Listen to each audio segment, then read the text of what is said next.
There's a new development in the search for Nancy Guthrie, the mother of NBC TV host Savannah Guthrie, and someone who has now been missing for over 10 days. The FBI has now released front door camera video footage of someone they are calling a potential subject from the morning of the 84-year-old's disappearance. The CBC's Mark Carcassel joins us now with the details. So what do we know at this point? Yeah, Hillary, FBI Director Kash Patel made this release through the social media website X, where at first he released 4 screen grabs from the video and then the actual video itself showing someone who you could describe them as a subject, as some law enforcement officials have. Others have described them as a person of interest or potentially a suspect. But you see him here on Nancy Guthrie's porch. He appears at first to be blocking her doorbell camera with his hand. He has some sort of flashlight in his mouth at one point in the video. When he realizes that he's not going to be able to block it entirely with his hand, he goes back out sort of into her front yard. You see him rooting around in her garden there. Eventually he comes back to the camera and appears to try to block it off with some sort of shrubbery or something to block his the view of his face. He is wearing a ski mask. He's got a backpack on. And last hour when we spoke about this, I talked about how FBI Director Kash Patel mentioned that he was armed and I didn't see the weapon. It's right there in his left hand. He's got a holster just under his midsection, right in the middle, where he's got a gun holster. So this person is armed.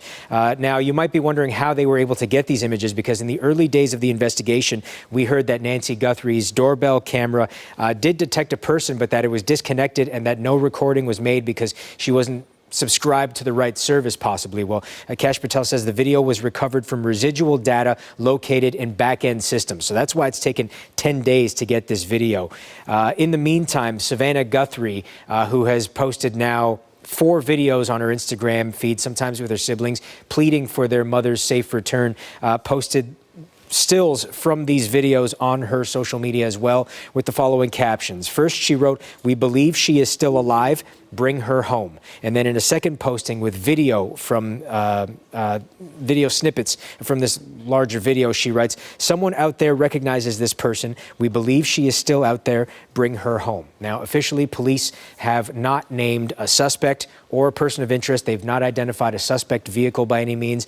Federal authorities were recently at Nancy Guthrie's house again over the weekend, over the last couple days.